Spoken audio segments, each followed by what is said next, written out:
I'm Sara Snow with another episode of Refreshed. Now here at Refreshed, I'm on a mission to help you make real food. But I totally know how easy it is to fall into a food rut, particularly with young picky eaters at home.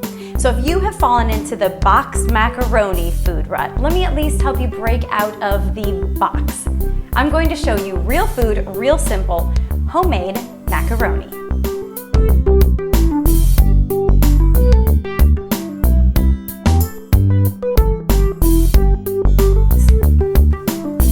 Getting started with our macaroni, the first thing we need is 3 tablespoons of butter. We're just going to let that melt. Okay, once my butter has melted a little bit, I'm adding to it 3 tablespoons of flour. And I really want to whisk this in. I used a whole wheat flour, which is why it's got a slightly brown tinge to it. If you use a plain standard bleached flour, you don't want it to turn brown because that would mean that it has burned a little bit. Okay, now I'm going to add to that 2 cups of milk in a nice steady stream, continuing to whisk. And I'll bring that to just a slight boil, more like a simmer, before I add in my seasonings and my cheese. I'm going to cover this for just a minute so that it can come to a nice light boil. Now in the meantime, I have cooked 1.5 cups of macaroni noodles. Cook it according to the package directions, but you want it to be still slightly firm, definitely not mushy, because remember, this macaroni and cheese is still going to go into the oven and cook for a little bit longer. After your macaroni has cooked, rinse it in some cold water to stop the cooking process, and then simply set it aside. The process of making macaroni from scratch takes about 10 minutes. While your pasta cooks, you cook your sauce. When your sauce is done, your pasta is done, you stir it all together, and then you put it into your greased baking dish, pop it in the oven, and dinner is ready in no time flat. All right, my milk, butter, and flour mixture is starting to heat up really nicely. I've got it to just a light simmer, definitely not a boil, and you wanna make sure you whisk it frequently so it doesn't have a chance to burn. I'm gonna add some seasonings into this. A teaspoon of dried mustard. I'll also add 1/2 teaspoon of cayenne pepper, 1/2 teaspoon of salt, and just a dash of pepper. Turning my burner down a bit because I want to keep this at a simmer, keep it nice and hot, keep it cooking definitely, but I don't want it to burn. Believe it or not, this dish is almost finished. Now we're adding in 1.5 cups of cheddar cheese. This is a finely grated cheddar cheese. Just pour that in. And 1/2 cup of Parmesan cheese. My recipe calls for a full cup of Parmesan cheese, but I'm reserving half of it for the topping. Now remember, my cheese sauce is taking on a slightly tan color, but that's because I used a whole wheat flour. If that bothers you for any reason, go ahead with a white bleached flour, but I of course want to make everything a little bit healthier, so I'm going with a whole wheat flour. Now that looks great, and it's done. Okay, I'm getting rid of a couple of my dirty dishes because I'm ready to assemble the macaroni. That was quick. You had no idea this was going to be this easy, did you? So my sauce is finished.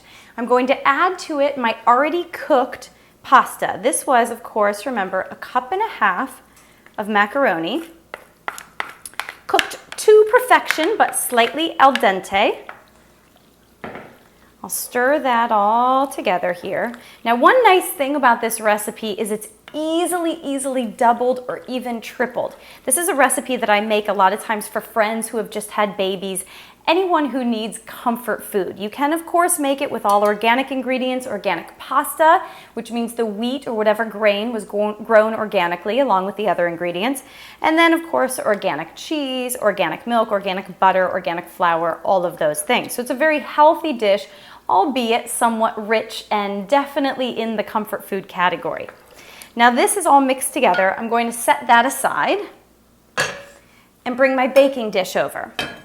My recipe generally calls for an 8-inch square baking dish, and this is essentially the same thing. It's a different shape, but it's the same amount of volume. So I'm adding my macaroni mixture. I'm just pouring it into my baking dish.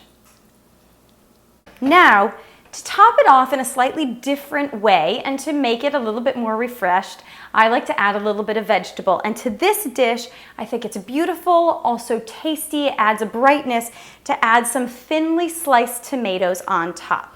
So I'm taking a couple small tomatoes, I'm just going to slice them paper thin and layer them across the top. I'm using smaller tomatoes, smaller than aroma even, so I'm using 3. And the final step is to take a cup of breadcrumbs and mix in that final half a cup of Parmesan cheese. I sprinkle my breadcrumbs mixture right over the top of the macaroni. I'm putting the majority of it on first, and then I'm going to top it with the tomatoes and put the last little bit over top of the tomatoes. This is going to give it a nice crunchy topping on that macaroni. It's just a nice change. Standard store-bought macaroni, boxed macaroni, is creamy and lovely, but it's all that one consistency. This gives it a little bit of crunch, and then the tomatoes give it a little bit of brightness.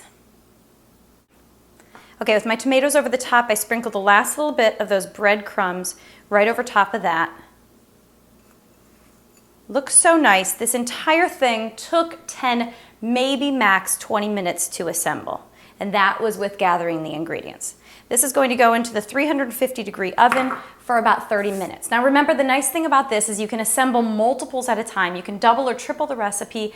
They also freeze really well. So stop at this point, wrap it in tin foil and maybe a little bit of plastic, and attach a nice little note that tells someone they should pop it in a 350-degree oven for 30 to 40 minutes to defrost and then also heat up that macaroni mixture.